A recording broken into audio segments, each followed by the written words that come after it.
আদিত্য, আপনি কেন বিশ্বাস করছেন না আপনাকে ওই মেসেজগুলো আমি করিনি? হ্যাঁ, আপনি বলতেই পারেন যে আমার মোবাইল ফোন থেকেই আপনার কাছে ওই মেসেজগুলো গেছে, কিন্তু বিশ্বাস করুন আমি আপনাকে কখনোই ওই মেসেজগুলো করিনি।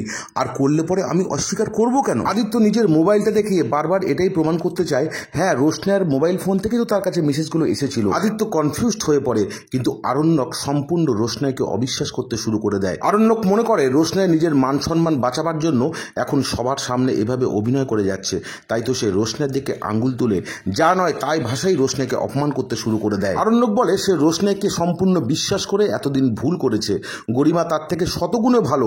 সে গরিমার ভালোবাসাকে উপেক্ষা করে সে রোশনাইকে যে ভালোবেসেছে এখন সে তার আফসোস করছে। রোশনাই প্রতিবাদ করলে পরে আরণ্যক বলে ওঠে, হ্যাঁ রোশনাই 100% অবিশ্বাসী মেয়ে। উপস্থিত সবাই রোশনাইয়ের দিকে আঙ্গুল তুললেও মিনি কিন্তু এটা বিশ্বাস করতে পারে না। মিনি পরিষ্কার জানিয়ে দেয় এটা ওই বাঁকামুখীদেরই কাজ হতে পারে, ওরাই এমনভাবে ষড়যন্ত্র করে রোশনাইয়ের মোবাইল থেকে আদিত্যকে মেসেজগুলো পাঠিয়েছে। মিনিকে এক প্রকার জোর করেই সবাই চুপ করিয়ে দেয়, আর রোশনাই এত অপমান আর সহ্য করতে পারে না। রোশনাই হাত জোর করে আদিত্যকে বলে সে যেন রোশনাইকে ভুল না বোঝে, সে চিরকাল আদিত্যকে বন্ধু হিসেবেই ভালোবেসেছে, সে কখনো ভুল করেও আদিত্যকে কোনোদিন তার প্রেমিক বা স্বামী হিসেবে কল্পনা করেনি, আর এই জীবনেও হয়তো সেটা কোনোদিন সম্ভব হবে না তার পক্ষে। এরপর আদিত্য অত্যন্ত ভদ্রতার পরিচয় দিয়ে বলে ভুল বোঝাবুঝি যা হওয়ার হয়ে গেছে। সে সবাইকে একটা ভোজসভায় আমন্ত্রণ জানিয়েছিল, অন্তত সবাই যেন খাওয়া দাওয়া করেই তারপর যায়। এরপরেই রোশনাই জানিয়ে দেয় সে আর এখানে থাকবে না, সে অন্তত নিজের মতো করে একটু বাঁচতে চায়, এত অপমানের জ্বালা সে আর সহ্য করতে পারছে না। এরপরেই দেখা যায় রোশনাই গটগট করে সে অনুষ্ঠান হল ছেড়ে বেরিয়ে রাস্তায় নেমে পড়ে।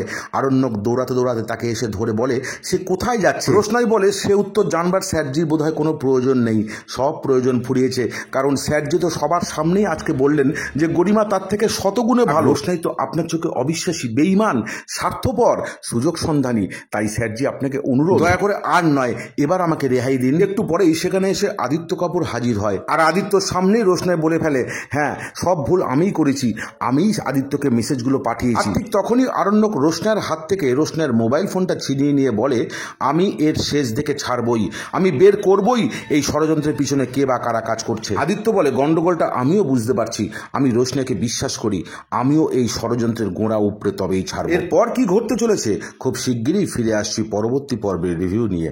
ভিডিওটি ভালো লাগলে লাইক করবেন এবং নতুন হলে চ্যানেলটি সাবস্ক্রাইব করে আমার সঙ্গে দেখতে থাকুন বাংলার অন্যতম জনপ্রিয় সিরিয়াল রোশনাই।